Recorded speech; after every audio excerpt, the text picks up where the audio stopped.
We all saw a film. Your head fell off. Oh no! We saw a horror movie. Ah, it affected me very personally. Come here, Yorick.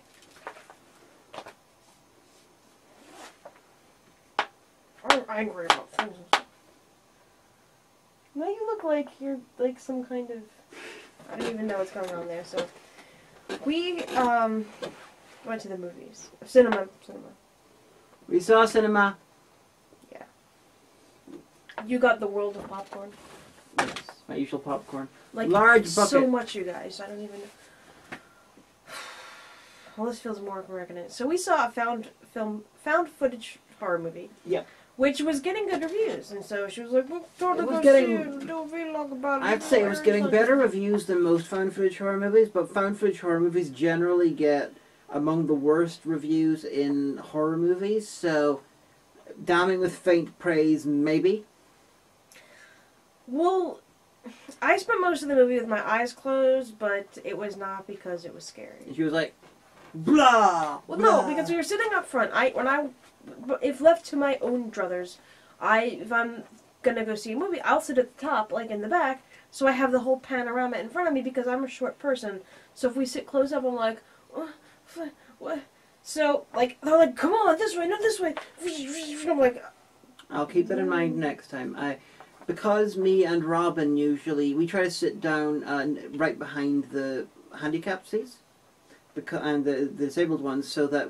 Because there's wheelchair spaces, so there's no chairs for us, so we can stretch our legs out. That's why we. It's not my fault the two of you are freakishly tall. So I'm now because of years of that, I'm used to sitting down near the front of the screen. But in future, I will keep that in mind. Yeah, well, at least if we I don't see why they haven't invented the GoPro that can steady itself. They could have like some kind of like gyroscope, and it could. I don't know, but so anyway, we saw. It's more realistic if it's not like that. Whatever. It's just in cinematic language. Shaky cam, handheld equals more realistic. It's actually not technically true. It's just something that it's cinematic shorthand for more realistic. Well, so we saw As Above, So Below, which has a good title and it had a good premise, but it was really more the story about a woman seeing how many people she could kill and or get convicted of international crimes. This is Bone Kickers. Seriously, the horror movie. Like within the first few minutes of the movie, you're like, really? You are She's fucking like Magwild, woman. Lara Croft, except Magwild. without the boobs. Now we watched this last night, and it was too late to do the vlog because we weren't the only people in the house. If Robin was here, we'd be in the car, so it'd be fine. So we had to wait until the next day. But these are notes I took last night after getting in. You can't see it, but there's an entire page. Now, I have even written other notes on side parts there. I just remembered what I wanted to say. So. Now, okay, then because you're just remembering, I have actually a full list. Mm-hmm. So let's go from the start, and okay. you can make your comments on the same thing. All right. Bone Kickers horror exclamation mark.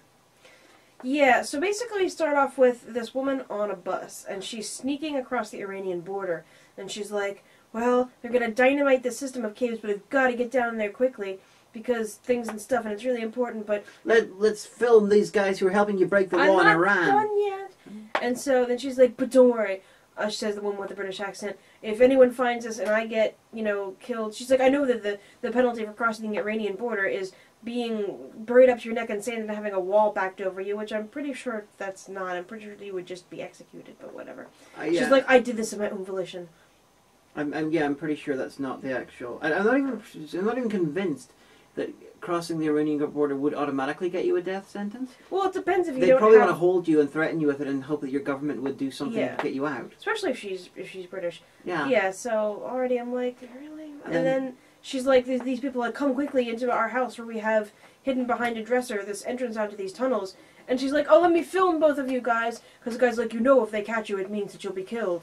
And if they catch you, they're certain death as well, Mr. Guy who's on the video. Ooh. So they go down into these caves, which they never really describe who is bombing, who is destroying them, or why. The Iranian government apparently really hates, pre-Islamic sort of historical stuff, which is weird considering there are entire hillsides in remote Iran which are filled with Babylonian phallic statues, which they have left alone for their historical significance. Or Well, actually, I was thinking they could be trying to dynamite the caverns to fill them in, so because the city might be in danger of collapse. That's possible. But yeah, the way they were saying it was like the Iranian government are evil, and it's like the Iranian government have a severe amount of shit and crap things that they do, but they're not the fucking Taliban. Iran's got more important shit to deal with right now. Yeah, they have never deliberately destroyed historical heritage, for maliciousness like the Taliban have done, like Saudi Arabia's done. Iran has standards. Right. So she busts through a wall with carvings, and she finds this huge. It looks like it's a bowl carved out of alabaster. And so you're like, ooh, Babylonian stuff. Yeah, that has all these different languages on. So she takes them really quickly with her camera and then gets trapped with explosives, and they both nearly die, except for Why the fuck didn't she die? The explosives went off all around her, and I don't know. Somehow she's right, and the camera was fine. It was weird. Well, I was thinking because they're exploding near her, and because we all know from Mythbusters that it's not always the fire and the heat that kills you, it's the shock wave. Because if it does enough G-forces of damage, you take a lot of internal damage, and you bleed out in your own body. She's indestructible, and so are cameras. Mm-hmm. This woman That's like the best GoPro ever. Everyone in this film, everyone in this film is really happy with them recording breaking the law. Absolutely everyone. Across people from America, people from England, people from France, people from Iran. Everyone's really happy about, I gotta break the law and I've never been caught and I'm absolutely brilliant at it. Film me, please! This looks great on my CV. So I already knew I didn't like her. But I'm like, alright, ancient Babylonian stuff, I can get with this. I mean, I knew that the film took place in the Paris catacombs, because I'm like, alright, I'm already on board for this. Historical sounds cool. And so then there's this guy It's a really cool location for a horror film, and why can't we have a good one set there, please? So this guy is doing a documentary of her. His name is Benji. He's African American. This will become important later. He was my favorite. He was my favorite until he turned into completely useless craphead. He was my favorite character because he never talked. Yeah. Everyone else talked and they were crap. But so she's like, I'm PhD from the University of London and I can speak 4 languages. University College London. Whatever. And I can speak prestigious. I can speak 4 languages and 2 of them are dead. But I can't speak Aramaic. I can't read Aramaic, and I'm like. Now, you were quite rightly to point out that my point is not entirely watertight, but if you're going to speak 2 dead languages, the chances are one of them would be Aramaic. They deliberately chose to have her not read Aramaic because they could have the other American guy, and therefore they have their dialogue instead of just one person working stuff out. But, I mean, speaking Latin is pretty easy. I mean, high school Latin teachers do it. There's a whole bunch of other dead languages, like Babylonian would be a really good one. I mean... And not even from the dead language from the Fertile Crescent. There's a lot of dead languages out there. Yeah. So that's not as bad.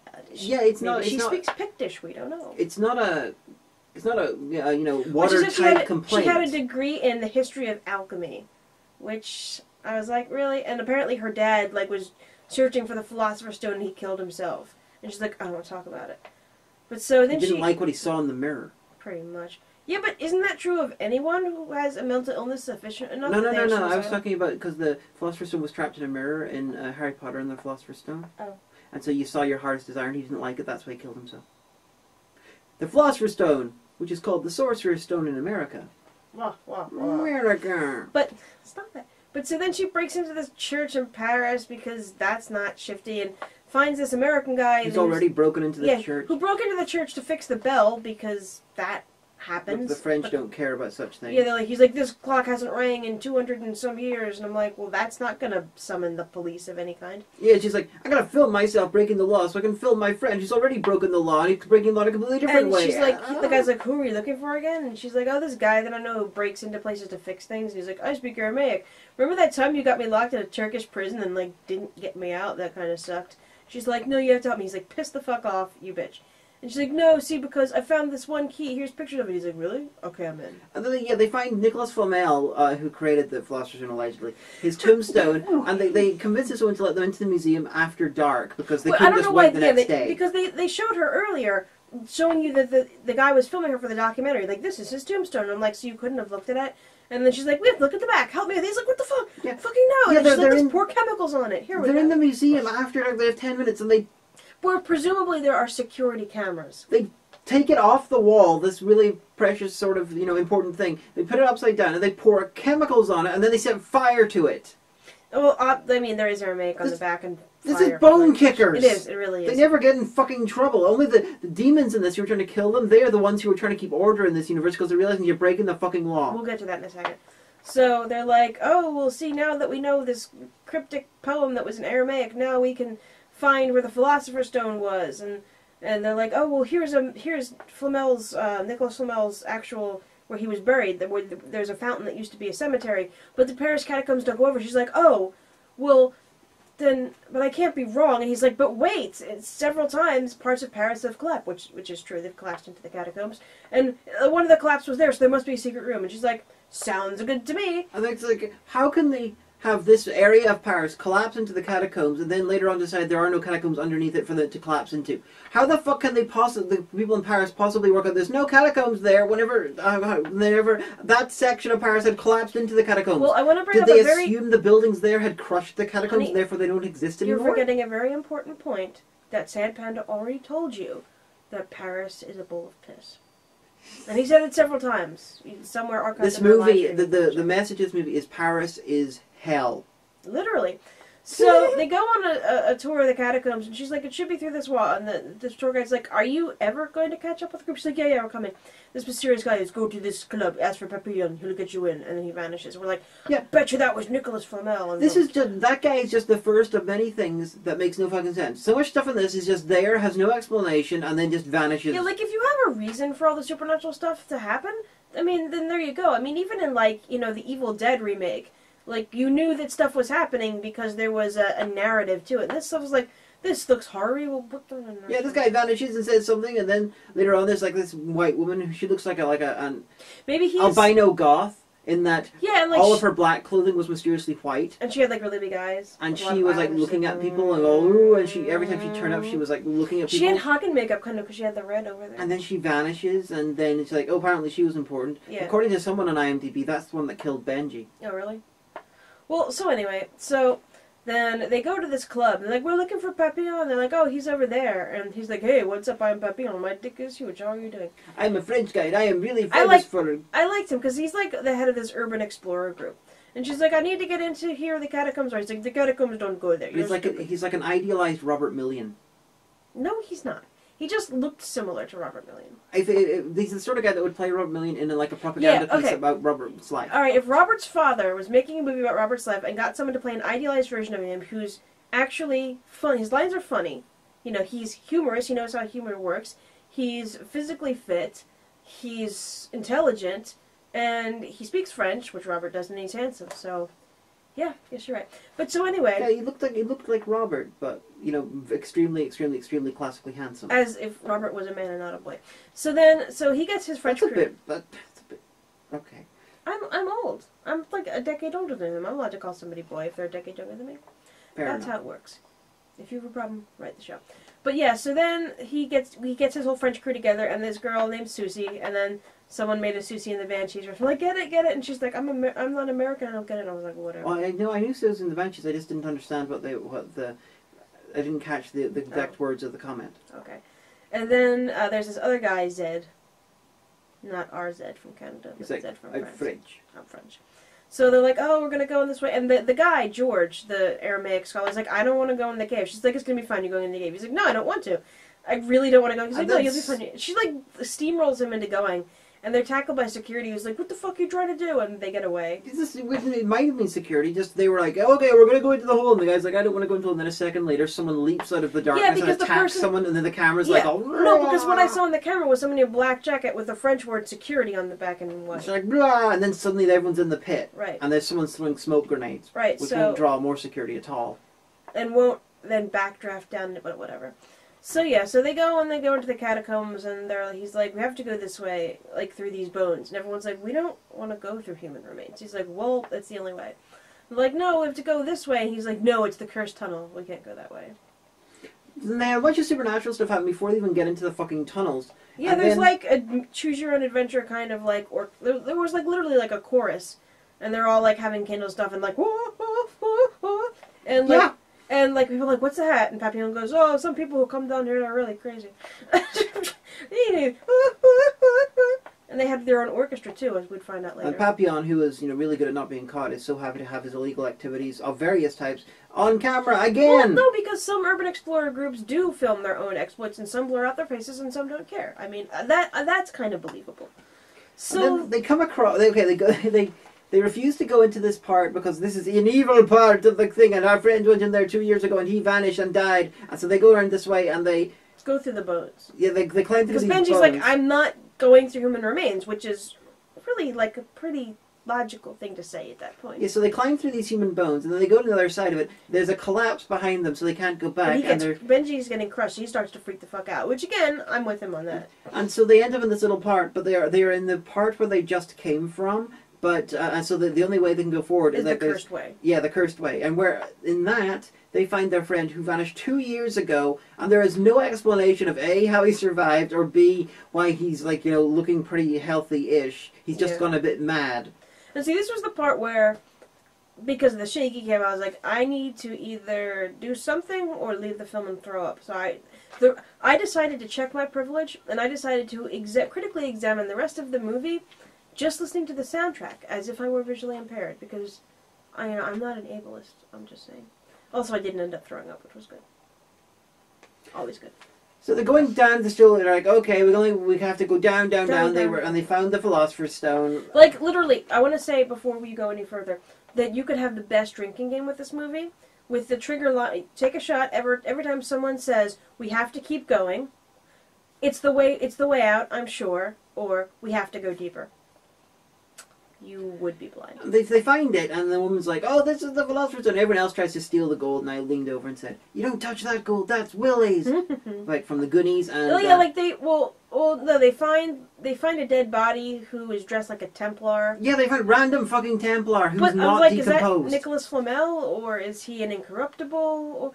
Well, no, because they're with the soap woman. She came from France. So it's technically possible that some chemical combination meant that there was a retardation of the decomposition. Incorruptibles never look as good as that. Well, no, but I mean, like the soap lady who's... If you haven't heard of it, Google it. It was this woman, French woman peasant, who was buried somewhere in France. And the chemical composition of the soil around her body resulted in the fat in her body turning into a kind of soap-like substance. And she's actually her body is on display at the Museum Museum in Philadelphia. But yeah, things like that have happened where people have been preserved in unintentionally in strange ways. But so Incorruptibles never look as good as the guy in this film. Right. So he's dressed like a Templar for no reason whatsoever. Yeah. This film kind of pick and chose different things in their narrative. Like, oh, it's totally Aramaic, Babylonian, we're going to go to Iran, except for it's totally like pretending it's Afghanistan. It's the reference, but it's the the Enlightenment France, and and they had said that this area, and then you have to go to hell for some reason because this place, this place in the underground has not been open for 500 years, except even though the Templars 800 years. Yeah, it's so they basically seemed to me like they were picking and choosing, and it kind of reminded me a little bit of there was an indie game called The Cave that was released on Steam. Yahtzee Kershaw did a review of it. That you have 7 people and you can take 3 in your party. But each of them, they have to go through puzzles in this cave and stuff like that. But each of them has something they're guilty about, this horrible sin they have to confront it, which is basically the plot of this.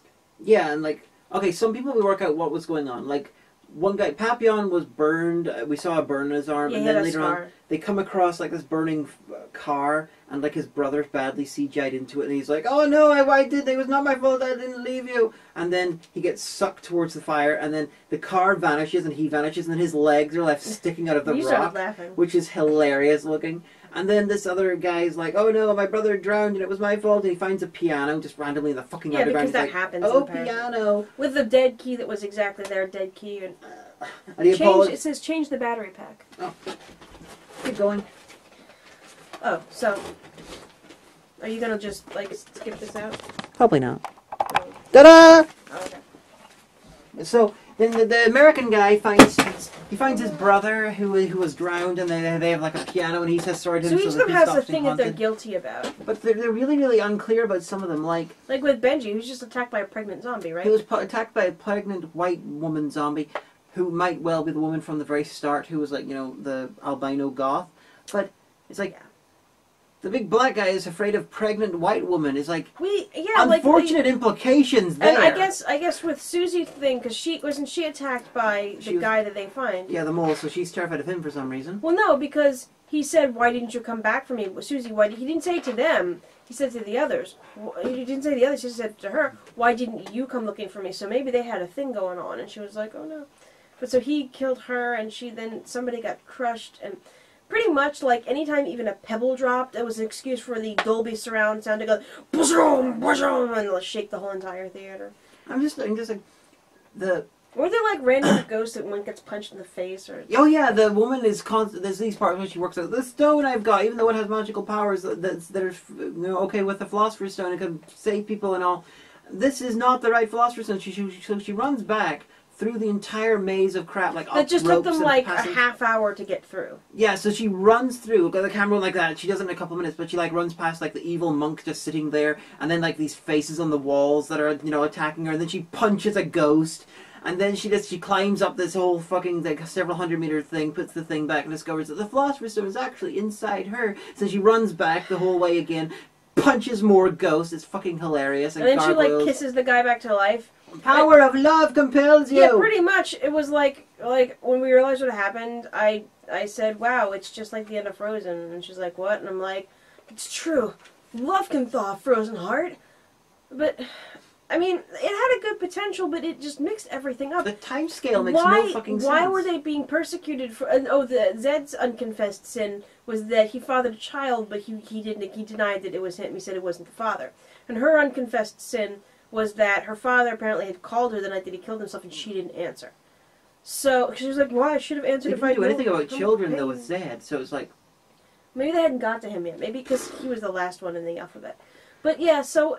Like, it had no reason. Like, they were like, "Oh, well, we have to go to hell." And I'm like, what? Alchemy traditionally had nothing to do with Judeo-Christianity.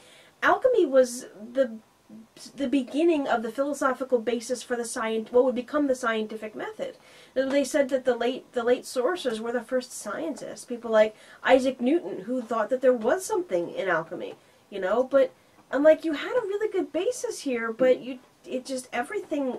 It's like they figured, like, what horror trope can we put in next? Yeah, very basic horror stuff. What are you looking for? Oh, no, don't worry about me. I'm just setting some footage rendering. We're so professional here. I got my bitch slap episode is about 90% edited. But yeah, but see, I think you can do a horror movie, but you can have it make sense. The time scale for this makes no fucking sense. It's like, oh no, there's like American guy's been attacked by like a monster, and he's like bleeding out, he's got like blood flying out of his throat and everything. The one has time to run back the way that they took him half an hour to go, downward, down a fucking rope thing, and she's got time to run all this way, past all the monsters, through all this sort of crap, through the water and everything, and then up a fucking rope, which is several hundred meters, because there was a hilarious bit where everyone else is down at the bottom of this sort of rope thing, and then Benji, the black guy's like, "Okay, I'm gonna come down," and then suddenly a white zombie pregnant woman attacks him, and then the second later they're down at the bottom, and he's just like, "Arr!" And then just his body splats on the bottom, and it was accidentally hilarious, just in the way that it was shot and timed.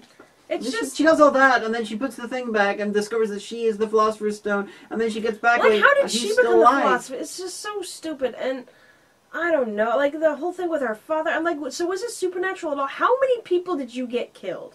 And like Magwild, she has a parent who went fucking insane, following something that she later finds. Because that's always... No, I have she is Magwild. I have some headcanon theory about this. I have a theory that her father was not the famous professor that she said he was. He was mentally ill, first of all. A conspiracy theorist, like... Here, you hold the skull for a while. You're like a conspiracy theorist, and stop... Actually, give it back to me, because you'll be fooling around. Would you take that? Give it to me. No. But so, like, no reputable university would listen to him, and he was like, "No, see, seriously, it is." And he didn't really have to go crazy because he was already mentally ill. Stop that. I'm serious here. I never fool around like this when it's Robin. Yes, I do. Well, anyway. I do all the time. You're trying to derail my... We both mess around. So, he's like, "Oh, I'm obsessed with this, but I wasted my life," and stuff like that. And he was mentally ill, and he committed suicide.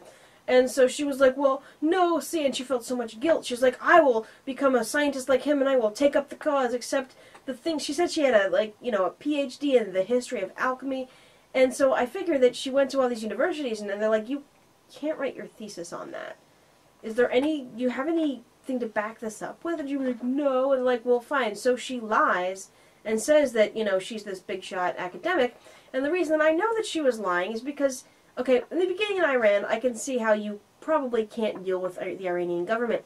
But if she really was a fellow at, you know, College of London?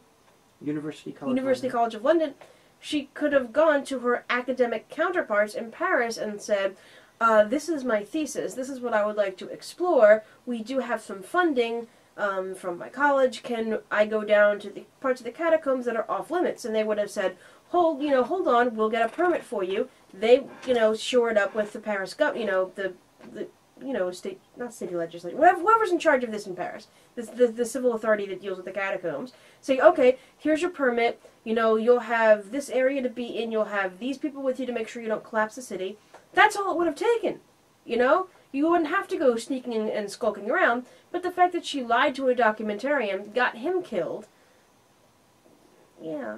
And the way the characters die, the timings-wise, you've got your two main characters, you know, one Englishman, one American guy, and then you got the black guy, you got the loud Frenchman, the quiet Frenchman, and the French woman. And they come across the crazy French guy in the tunnels. Yeah, but I don't think he was actually a character. I think he was a supernatural trope at that point. And then first one they kill is the French woman. Then the next one they kill is the guy who might be a ghost. Then they kill the black guy. And so it's like they're killing off the most minority members of the party first. Like you do. And then they kill off the loud, important French guy. And then my thinking is that they killed him because they couldn't have him carry the camera for the last third of the film. It had to be the quiet French guy. It had to be the quiet one that people forgot even existed. Yeah. So he ended up surviving while the loud one didn't. And then right at the end, they keep going further and further into hell because they stated that hell, you know, the philosopher's zone is halfway between Paris and hell. So they keep going further and further down the commenting, we are getting closer and closer to hell. Because what scientist of any stripe says, 741 was what one culture said was the number of the devil, so 740 meters down under Paris must be hell. This is bone kicker's logic. Don't you think that some geologist would have, like, especially a major city like Paris, it would be in the city's best interest to know what water tables the city is on. There are probably geological studies. What lava tables. Right, that they could have, where it sits in the continental drift. This was just, so bad because they're like, we are scientists. And I'm like, no, you're not. No, yeah, and they're all like, we're getting closer to hell, and there's more demons and evil shit happening to them and all that. And then finally they get to the very bottom, and it's like, they find a manhole cover, and they push it open, and they end up in Paris, although maybe Paris is literally hell, or maybe it's just Paris and they were trying to do some non-Euclidean geometry type thing. Either way, it was stupid. Yeah, well, I mean, I guess technically they... Well, no, not really, because I was thinking maybe it's like they didn't know which way was up, but you always know which way gravity pulls you, so... Yeah, unless you're, in an avalanche or something. Yeah. But, it was just so bad, and I watched that part, because by that time they had a stable camera shot. And it was clever how they did that camera shot where oh no, they came into upside down Paris where gravity works. Oh no, the camera was upside down. It's just a stupid movie. But so that was that. And their alchemy was always wrong, and they have these random horns that sound like farts. And I'm pretty sure there's at least a couple of references in there, like, oh, the end of the world or the entry to hell, you will hear these 7 horns or something. But they all sound like farts. And there was cellos at some point. And I was like, oh, the Goth Orchestra came with the cellos. But, it had a lot of potential. It was better than the marked ones, or Devil's Due. I just don't, and I know it's probably not easy to write a script, because, Or the quiet ones. God knows I've never written, a movie script, but, think. You have Google, you have, at least Wikipedia. Just talk to people. You know how science works. Talk to a scientist. I have a friend I used to work with at the bookstore who's a geologist. She used to work for the coal companies in Pennsylvania. I was wanting to write a zombie short story for an anthology, and I consulted her. I said, will you please read this? Will you please tell me what's scientifically accurate and what's not? And she said, well, you want to use this word. Actually, you mean this kind of coal mine. That's all it took. And then I bought her a Frappuccino for thanks. But, that's all you have to do is find a consultant. Okay. Found footage movies, one of the biggest problems with them, and this is something that Blair Witch did perfectly. Blair Witch avoided so many of the common trope problems of this genre. Seriously, that camera must have had the most... If she had a camera like that, we wouldn't have to keep changing tapes and plugging it in. Yeah, it's constantly working and everything. But Who found the footage? Because the camera was left in the middle of the fucking thing, in the middle of a corridor. The woman ran past it twice. She looks down and runs past it twice when she's running back and forward. He put little. Yeah, he put these little things. Unless these things have like terabyte drives, several terabyte drives attached to your back. He had like a proton pack on his backpack. It's really just like a 50 terabyte drive. The footage has not gone. How the fuck is it getting saved? It's raw footage, so it's like gigs and gigs and gigs of raw footage. This is the camera. I suppose they could have, we have a magical wireless system between our head cams and the big camera that the guy is holding, but the camera is left in the fucking catacombs. Yeah. And, the wireless, they actually stated that, cell phones and stuff do not work down in the fucking catacombs, so why would a wireless thing to the head cams work anyway? No, honey, the reason that doesn't work is because when you have a cell phone, you are bouncing back between a station, like a tower or a rooftop site or a monopole or something like that. But the signal can't reach you down there. If you had something that was broadcasting to something that was broadcasting to something else on the same level, yeah, that's fine. You just can't get a surface signal underground. I still think it's stupid. Well, so anyway. But at best, it's transmitting to the fucking camera, even though that's pretty much physically impossible because it's a camera, it's not a fucking radio. But yeah, so I mean, I had an idea on the taxi ride on the way home that you could do a found footage. You could do a found footage film, still have it be scary, but not have your whole entire audience get motion sick, because you could be filming. I mean, it would be a movie about filmmakers who were like, oh, looking at all this footage. Like you could have like HD footage of somebody taking on their iPad and their robe, like, hey, it's me, Rome, how you doing? With a suit, like an unnoticed supernatural thing going in the background, going all the way back to the stop motion tintypes of the 1920s, and you'd have to write, a compelling supernatural. It'd be a fake documentary about all collecting this footage. But at least no one would be puking. Little bits of that. Just the idea of finding horrible things inside footage from different eras and all. The little bits like that actually happened in Sinister. Most of it's like a traditional horror film, but there's little bits like that. See, the thing is, I'm a fan of rationalist horror. It can be scary. And it just has to make sense. Like I got into it with Jacula over on Skype, talking about horror, and he's like, no, the horror is the unknown. It's the opposite of rationalist. But I think we should have him on Lesbian talk about it. I don't think he quite understood what you were getting at. Like even Lovecraft makes scientific sense, because the Lovecraftian mythos was you had these creatures, these extra-dimensional creatures that are bound by the laws of physics in that whatever it is in that extra dimension. Which, conceivably, could be true. And this is not the most egregious example of the footage. How did the footage get found? That is Apollo 18, where we left the footage on the moon. They filmed it on 8mm thing in a spaceship, and the spaceship gets blown up. Although I was thinking, wouldn't the background radiation just from being in space expose the film? Probably. So if somebody knows, please comment, because I wasn't sure if that's a thing. That would probably be the case, but even as stated in the film, it makes no fucking sense. But then that was even stupider than the found footage movie about the Velociraptors in Area 51. But they have exists, by the way. How did they take the footage on the moon when they were there in the 60s? I believe they had like a transmitter. A transmitter. Because they said if you know, please. In Apollo 18, they said they had the transmitter footage, but they also had 8mm, which they were covering different things. And the guy at one point says, "I'm collecting all this 8mm footage, so we can bring it back to Earth." And then, of course, things blow up and it's gone. Yet this 8mm footage has ended up in the film. Most of the film from the footage from the film is fine because it would have transmitted back to Earth as it happened with the other Apollo missions.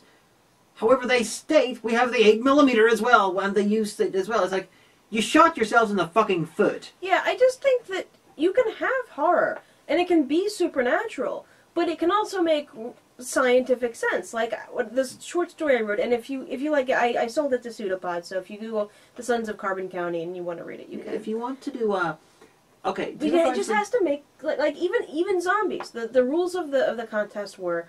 It has to be the Romero-style zombies. So I was like, okay, well, how can a zombie contagion spread? Oh, by bacterial contagion. Where would you find a bacteria that you haven't seen in a while? Well, in the ground, in a mine. Is it feasible? Could it have happened? Not really. You don't have any bacteria like that. But potentially could it have happened?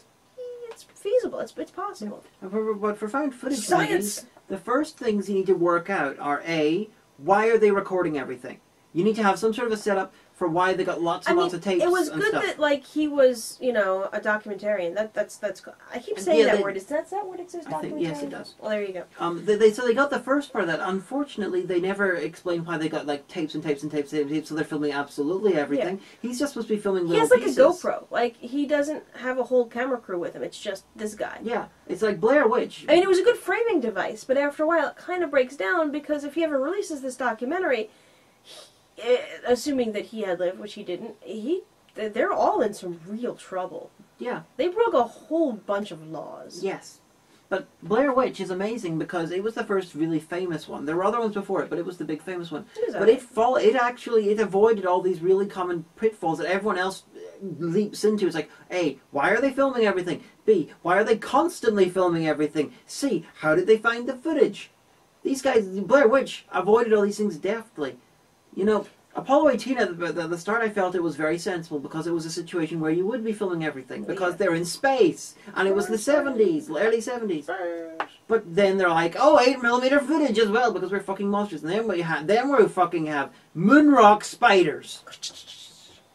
Interesting to note about Blair Witch. The first time I saw Blair Witch was in Hagerstown, Maryland, which was about 20 miles from Burkittsville because I was attending Shippensburg University. Tell your friend's story.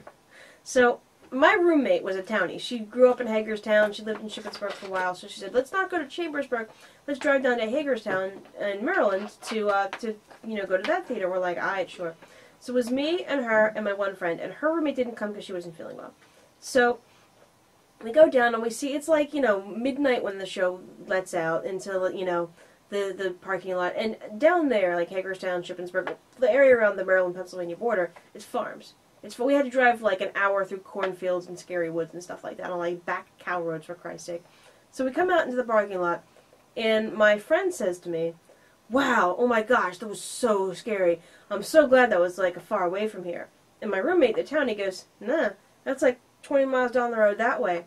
She turns to us and screams in a parking lot full of Marylanders, "Oh my God, you guys, we have to get back to Pennsylvania. There's something wrong with this state." I was like, "Would you get in the car?"